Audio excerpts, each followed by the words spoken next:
waajibaadka ka saaran arrimaha amniga dalka si waafaqsan qodobka 16aad farqadiisa qodobka 16aad dastuurka qaranka iyo qodobka 3aad ee xeerosaadka golaha markaanu aragnay doodii mudanayaasha markaanu darisnay guud ahaan xaaladda dalka markaanu helay warbixinihii mas'uuliyiinta waqtigu noo saamaxay waxaanu ka soo diyaarinay warbixintan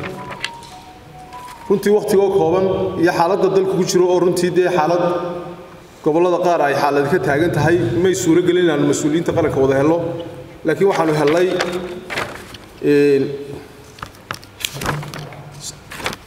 warbixintii hore ee sanadka ciidanka bileysku wuxuu ku shaqeeyaa warbixin sanadeed semesterkii koobaad baa imika ku jira markaa sanadkii dhammaaday wax qabadkii iyo wixii qabsoomay ayaan baan riboodka warbixinteeda ka siinaynaa sida aanu taliyaha ciidanka bileyska ka helay xaaladaha ciidanka bileysku la nool yahay sideedaba waxa kamid ah 4 tiir oo ay kamid tahay dilalka had iyo jeer dhaca kufsiyada burcadda isku dhacda dadka shicibka iyo bileyska sidaa darteed waxaan soo koobi doonaa tirada dalka ka dhacday dilalka dalka ka dhacay sanadkiina dhaafay dhamaaday waa 72801 dhimasho dilal ka dhacay kufsiyada dhacay waa 266 shilalka gaadiidka dhacay waa 5829 carruurta la tuuray waa 40 xashiishada la qabtay waxa weeyaan khamriga la qabtay 765 litir xashiishada la qabtay waa 7.5 kilogram tirada dadka waxyaabaha inagu soo kordhay tirada dadka qomuluudka ah ee gacanta lagu hayay 8 bay ahayd bishii ugu dambeysay sanadka bishii tobnaad tirada shilalka gaadiidka haddaan qaybino dhaawacyadu ay geysteen waa 3947 shil dhaawac khasaaraha dhimashada iyo biraha ay jiideen waa khasaaraha dhismaha iyo biraha ay sababeen waxa weeyaan 124 khasaaraha xoolaha nool waa 412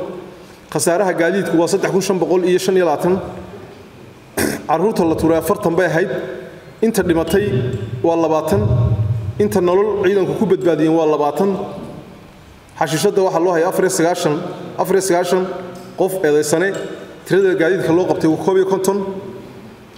tirada qowmuluudka inta maxkamad la geeyay waa 12 inta baadhis lagu wadaa waa 16 inta garsugayaashii waa 8 tirada lagu xukumay waa 4 qof oo 8 sanadood loo xukumay dhanka waxyeelada ciidanka bileyska 199 askari baa waxyeelo soo gaadhay dhaawac soo gaadhay iyo 4 dhimasho ah sida gobolada dhimashadaas hal askari wuxuu ku dhintay gobolka Magalrojeex dhaawaca 65 askari baa ku dhaawacmay howlgallada ciidanku galay sanadka u dambeeyay gobolka Togdheer dhaawaca askartu waa 40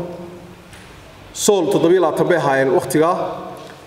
dhimashada askartu waa hal sanaag 7 askari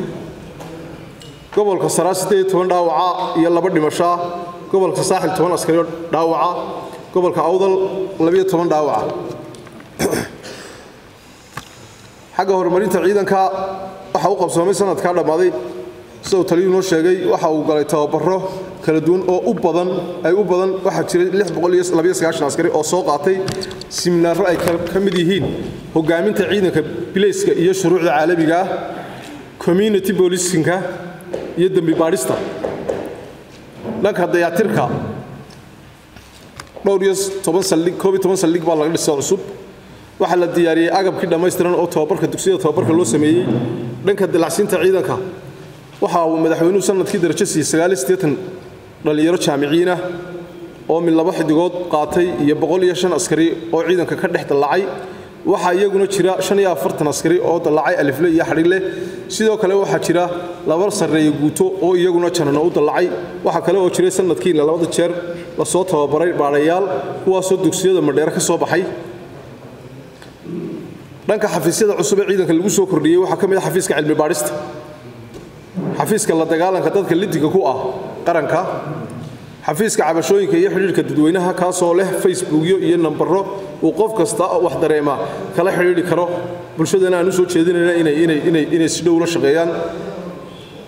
xafiiska warbaahinta ciidanka booliska oo dib loo dhisay ciidanka wardoonka oo boqolkiiba 3 kor loo qaaday buu sheegay cumuuman inta markaan dhaafo